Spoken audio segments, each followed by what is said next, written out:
Hello বন্ধুগণ, আমি সাধনা নতুন একটা ঝাঁকানাকা রেসিপিতে তোমাদের সবাইকে স্বাগত জানাই। আজকে আমি তোমাদের সাথে শেয়ার করব মুসুর ডাল দিয়ে পটলের একটা দুর্দান্ত স্বাদের রেসিপি। এইভাবে আগে কখনো মুসুর ডাল দিয়ে পটল রান্না করে খেয়েছো? যদি না খেয়ে থাকো তাহলে একবার হলো এইভাবে মুসুর ডাল দিয়ে পটল রান্না করে খেয়ে দেখতে পারো। খেতে এতটাই টেস্টি হয় যে বাড়ির ছোট থেকে বড় সবাই দেখবে একদম চেয়ে চেয়ে খাবে। খেতে অসাধারণ টেস্টি হয়। রেসিপিটি বানানোর জন্য এখানে আমি নিয়েছি 400 গ্রাম পটল, মানে পরিমাণ মতো পটল নিয়েছি। পটলগুলোকে প্রথমে 3-4 বার খুব ভালো করে জল দিয়ে ধুয়ে নিতে হবে। তারপরে পটলের খোসাটাকে এইভাবে একটু ছুলে নিতে হবে। তবে পুরোপুরি কিন্তু পটলের খোসাটাকে ফেলে দেওয়া যাবে না, এইভাবে একটু রেখে রেখে কেটে নিতে হবে। সমস্ত পটলের খোসাগুলোকে খুব সুন্দর করে দেখো একটু রেখে রেখে কেটে নিয়েছি। দেখতে দেখো কত সুন্দর লাগছে। তো তারপরে পটলের দুই মাথাকে একদম ঝাঁকানাকা করে, মানে ঝটপট করে এইভাবে একটু কেটে বাদ দিতে হবে। তারপরে পটলের মাঝখান থেকে ঠিক এইভাবে একটু ছোটো ছোটো করে কাট লাগিয়ে দিতে হবে।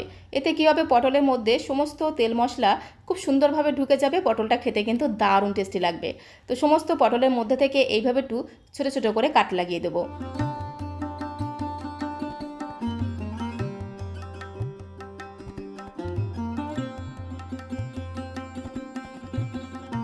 তো সমস্ত পটলগুলোকে দেখো খুব সুন্দর করে কেটে নিয়েছি। আর আজকে যেহেতু আমি মুসুর ডাল দিয়ে পটল রান্না করব, তাই মুসুর ডাল তো অবশ্যই লাগবে।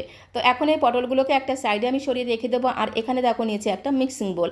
মিক্সিং বোলের মধ্যে আমি 150 গ্রাম দিয়ে দেবো মুসুর ডাল। মুসুর ডালের পরিমাণটা তোমরা আরও বাড়িয়ে অথবা কমিয়েও নিতে পারো, তাতে কোনো সমস্যা নেই। আমি 150 গ্রাম মুসুর ডাল নিয়ে নিলাম। মুসুর ডালটাকে 3-4 বার খুব ভালো করে এইভাবে হাত দিয়ে ঘষে ঘষে ধুয়ে নিতে হবে। মুসুর ডালের মধ্যে অনেক পাউডার লাগানো থাকে, তো এইভাবে খুব ভালো করে ঘষে ঘষে ধুয়ে নেব। যতক্ষণ না মুসুর ডালের এই ঘোলাটে জলটা পুরোপুরি স্বচ্ছ বা ট্রান্সপারেন্ট হয়ে যাচ্ছে, ততক্ষণ অবধি মুসুর ডালটাকে খুব ভালো করে 3-4 বার জল পাল্টে পাল্টে ধুয়ে নিতে হবে। মুসুর ডালটাকে খুব ভালো করে জল পাল্টে ধুয়ে একটা সাইডে আমি রেখে দিলাম। তারপরে দেখো সরাসরি চলে আসলাম কড়াইয়ের কাছে। গ্যাসের ফ্লেমটা অন করে দিয়ে একটা কড়াই বসিয়ে দিয়েছি। কড়াইটা একটু গরম হয়ে গেলে 3 চামচ দিয়ে দিলাম সর্ষের তেল। সর্ষের তেলের মধ্যে দিয়ে দিলাম একটু সামান্য পরিমাণে লবণ, তার সাথে দিতে হবে সামান্য পরিমাণে একটু হলুদ গুঁড়ো। গ্যাসের ফ্লেমটা কিন্তু বাড়ানো যাবে না, গ্যাসের ফ্লেমটা একদম লোতে রেখে লবণ আর হলুদ গুঁড়োটাকে খুব সুন্দর করে একদম ঘোরানোটা করে একটু তেলের সাথে মিশিয়ে নিতে হবে। তারপরে আগে থেকে কেটে রাখা পটলগুলোকে দিয়ে খুব ভালো করে পটলগুলোকে একদম লাল লাল করে ভেজে নিতে হবে। পটলগুলোকে যত ভালোভাবে ভাজা হবে খেতে কিন্তু ততটাই টেস্টি হবে। আর পটল যদি একটু লাল লাল করে ভেজে নেওয়া হয়, খুব সুন্দর টেস্ট হয়, সাথে সাথে ঘ্রাণটাও কিন্তু দুর্দান্ত হয়। খুব ভালো করে ঘোটানাটা করে মেশানো হয়ে গেলে ধামা চাপা দিতে হবে, মানে ঢাকনাটা বন্ধ করে গ্যাসের ফ্লেমটা মিডিয়াম টু লোতে রেখে রেখে বেশ কিছু সময় ধরে পটলটাকে একটু লাল লাল করে ভেজে নেব। এইভাবে একটু ঢাকা দিয়ে দিয়ে ভেজে নিলে দেখবে পটলটা ভাজতে ভাজতেই কিন্তু একেবারেই নরম হয়ে যাবে। পটলটা দেখো খুব সুন্দরভাবে কিন্তু নরম হয়ে গেছে। এইভাবে গ্যাসের ফ্লেমটা এখন মিডিয়াম করে দিয়ে খুব ভালো করে আরও বেশ কিছু সময় ধরে পটলটাকে একদম লাল লাল করে ভেজে নিতে হবে। তো দেখো সমস্ত পটলগুলোকে একদম লাল লাল করে ভেজে নিয়েছি। এখন একটা পাত্রের মধ্যে আমি তুলে নেব।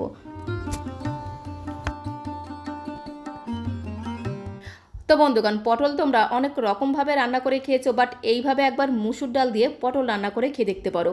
স্বাদে গন্ধে ভরপুর মুসুর ডাল দিয়ে পটল একবার রান্না করলে এর স্বাদ মুখে লেগে থাকবে। সমস্ত পটলগুলোকে দেখো লাল লাল করে ভেজে একটা পাত্রের মধ্যে তুলে নিয়েছি। আর পটল ভাজার পরে কড়াইতে যেটুকু তেল ছিল সেই তেলের মধ্যে আমি আরও 1 চামচ দিয়ে দিলাম সর্ষের তেল। তেলটা একটু গরম হয়ে গেলে দিয়ে দিতে হবে গোটা জিরে ফোড়ন, তার সাথে দিতে হবে 2টো শুকনো লঙ্কা ফোড়ন। শুকনো লঙ্কার ভাজা ঘ্রাণটা কিন্তু দারুণ লাগবে। আমি তো মাত্র 2টো শুকনো লঙ্কা দিলাম, তোমরা চাইলে কিন্তু 3-4টে শুকনো লঙ্কাও দিতে পারো, তাতে কোনো সমস্যা নেই। তার সাথে একটা তেজপাতাকে মাঝখান থেকে একদম ঝাঁকানাকা করে, মানে ঝটপট করে ছিঁড়ে দিয়ে দিতে হবে। তার সাথে যেটা দিতে হবে সেটা হচ্ছে গোটা গরম মশলা। এর মধ্যে আছে 2টো এলাচ, লবঙ্গ, দারচিনি। একটু গোটা গরম মশলা ফোড়ন দিলে ফ্লেভারটা কিন্তু দুর্দান্ত হবে। গ্যাসের ফ্লেমটা মিডিয়াম টু লোতে রেখে খুব ভালো করে নেড়ে ছেড়ে ফোড়নটাকে একটু ভেজে নিতে হবে। যখন এই ফোড়ন থেকে খুব সুন্দর একটা ভাজা গ্রান বেরিয়ে এসেছে, তখন একটা বড় সাইজের পেঁয়াজকে একদম ঝিরিমিরি করে কুচি করে দিয়ে দিলাম। ঝিরিমিরি পেঁয়াজ কুচিটাকে দিয়ে খুব ভালো করে ঘোটানাটা করে বেশ কিছু সময় ধরে একদম লাল লাল করে ভেজে নিতে হবে। যতক্ষণ না পেঁয়াজের কাঁচা গন্ধটা চলে গিয়ে খুব সুন্দর একটা ভাজা গ্রান বেরিয়ে আসবে, ততক্ষণ অবধি পেঁয়াজটাকে একদম লাল লাল করে ভেজে নিতে হবে। পেঁয়াজটাকে দেখো খুব সুন্দর করে লাল লাল করে ভেজে নিয়েছি। তো এখন আমি এর মধ্যে দিয়ে দেবো রসুন বাটা। 5 থেকে 6 কোয়া রসুনকে একদম মিহি করে বেটে দিয়ে দিলাম। তার সাথে হাফ ইঞ্চি মতো আদা বাটা দিয়ে দিলাম। তো এখন গ্যাসের ফ্লেমটা মিডিয়াম টু লোতে রেখে রসুন আর আদা বাটা দিয়ে খুব ভালো করে রসুন আর আদাটাকে ভেজে নিতে হবে। যতক্ষণ না আদা রসুনের কাঁচা গন্ধটা চলে গিয়ে খুব সুন্দর একটা ভাজা ঘ্রাণ বেরিয়ে আসছে, ততক্ষণ অবধি আদা রসুনটাকে একদম ভাজা ভাজা করে ভেজে নিতে হবে। খুব সুন্দর করে আদা রসুনটাকে ভেজে নিয়েছি। রসুন থেকে খুব সুন্দর একটা ভাজা ঘ্রাণ বেরিয়ে এসেছে। তো তখন আমি এর মধ্যে সামান্য পরিমাণে দিয়ে দিলাম জল। তো একদমই সামান্য পরিমাণে জল দিয়ে এর মধ্যে আমি রেগুলার কিছু গুঁড়ো মশলা অ্যাড করে দেবো। প্রথমে দিতে হবে স্বাদ মতো লবণ, তার সাথে দিতে হবে পরিমাণ মতো হলুদের গুঁড়ো, 1 চামচের 3 ভাগের 1 ভাগ দিয়ে দেবো জিরের গুঁড়ো, তার সাথে 1 চামচের 3 ভাগের 1 ভাগ দিয়ে দেবো ধনিয়া গুঁড়ো। মুসুর ডালের মধ্যে খুব বেশি মশলা হলে খেতে কিন্তু একদমই ভালো লাগে না, তার জন্য অল্প মশলায় রান্না করতে হবে, তাহলে খেতে কিন্তু দারুণ টেস্টি হবে। তার সাথে খুব সুন্দর একটা রঙের জন্য একদমই সামান্য পরিমাণে দিয়ে দিলাম একটু কাশ্মীরি লাল লঙ্কার গুঁড়ো। কাশ্মীরি লাল লঙ্কার গুঁড়োটা আমি সবসময় কালারের জন্য ব্যবহার করি, তোমরা চাইলে দিতে পারো আবার নাও দিতে পারো, তাতে কোনো সমস্যা নেই। তো তারপরে গ্যাসের ফ্লেমটা মিডিয়াম টু লোতে রেখে বেশ কিছু সময় ধরে মশলাটাকে একটু কষিয়ে নিতে হবে, যতক্ষণ না মশলা থেকে তেল ছাড়তে শুরু করছে। তো দেখো মশলা থেকে তেল ছাড়তে শুরু করে দিয়েছে। তো এখন আমি এর মধ্যে দিয়ে দেবো পাকা টমেটো। একটা মিডিয়াম সাইজের লাল টুকটুকে পাকা টমেটোকে একদম ছোটো ছোটো পিস করে কেটে দিয়ে দিলাম। তারপরে আগে থেকে মুসুর ডালটাকে ধুয়ে জল ঝরিয়ে রেখেছিলাম, মুসুর ডালটাকেও দিয়ে দিলাম। তার সাথে এর মধ্যে দিতে হবে 4টে কাঁচা পাকা লঙ্কা। আমি তো 4টে কাঁচা পাকা লঙ্কা দিলাম, তবে লঙ্কার পরিমাণটা তোমরা আরও বাড়িয়েও দিতে পারো, তাতে কোনো সমস্যা নেই। তারপরে খুব ভালো করে নেড়েচেড়ে সমস্ত কিছুকে একসাথে একটু মিশিয়ে নিতে হবে। মুসুর ডাল, টমেটো, কাঁচা লঙ্কা খুব ভালো করে মশলার সাথে এভাবে একটু ঘোটানাটা করে মিশিয়ে নিতে হবে। খুব ভালো করে মুসুর ডালটাকে মশলার সাথে ঘোটানাটা করে মেশানো হয়ে গেলে এর মধ্যে আমি আগে থেকে ভেজে রাখা পটলগুলোকেও দিয়ে দেবো। পটলগুলোকে দিয়েও কিন্তু খুব ভালো করে একটু মশলার সাথে মিশিয়ে নেব।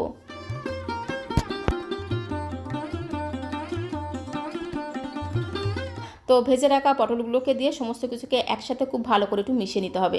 পটলগুলোকে সমস্ত কিছুর সাথে খুব ভালো করে মেশানো হয়ে গেলে একটু ধামাচাপা দিতে হবে, মানে ঢাকনাটা বন্ধ করে গ্যাসের ফ্লেমটা একদম লো করে দিয়ে 3 থেকে 4 মিনিট এইভাবে রেখে দিতে হবে।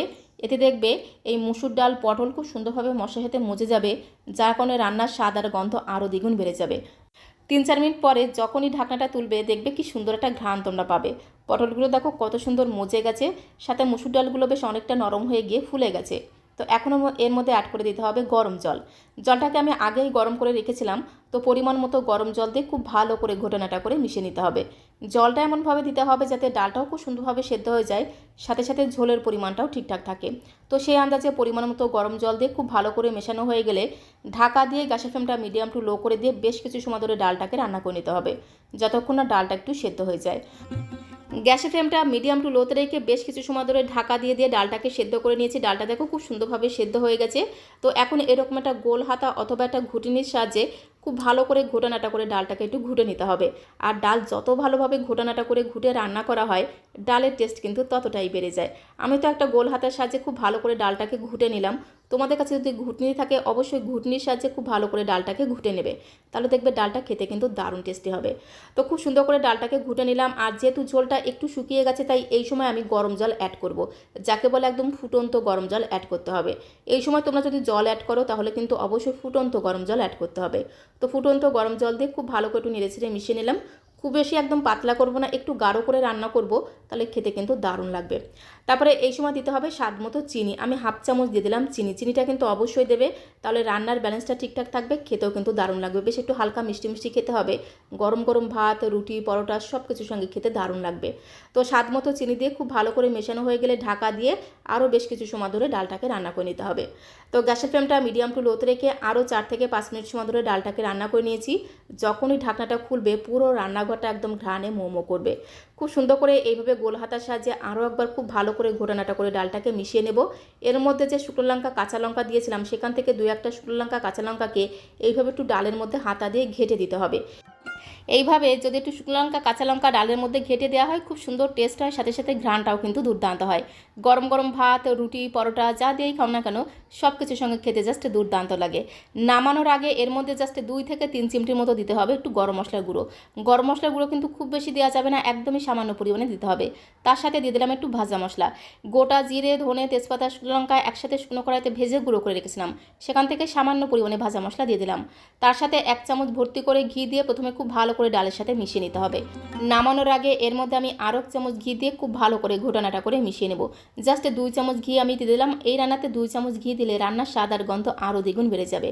আর এই সময় একটু চেক করে দেখলাম নুনের পরিমাণটা কম মনে হলো, তাই স্বাদ মতো আরেকটুখানি লবণ দিয়ে খুব ভালো করে মিশিয়ে নিলেই কিন্তু স্বাদে গন্ধে ভরপুর মুসুর ডাল দিয়ে পটলের দুর্দান্ত স্বাদের রেসিপিটা একদমই রেডি হয়ে যাবে। তারপরে গ্যাসের ফ্লেমটা বন্ধ করে দিয়ে একটু ধামাচাপা দিয়ে রাখতে হবে, মানে ঢাকনাটা বন্ধ করে জাস্ট 2 মিনিটের জন্য একটু রেস্টে রেখে দেবো।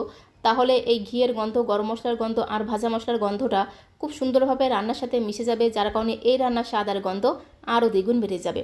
গরম গরম ভাত, রুটি, পরোটা যা দিয়ে খাও না কেন স্বাদ একদম মুখে লেগে থাকবে। আর বাড়ির ছোট থেকে বড় সবাই দেখবে একদম চেয়ে চেয়ে খাবে।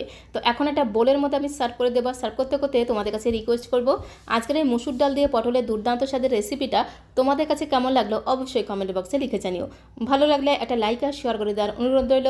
আর নতুন বন্ধু হয়ে থাকলে চ্যানেলটিকে সাবস্ক্রাইব করে দিয়ে পাশে থাকার অনুরোধ রইল। তো আজকের মতো এই পর্যন্ত, সবাইকে অসংখ্য অসংখ্য ধন্যবাদ।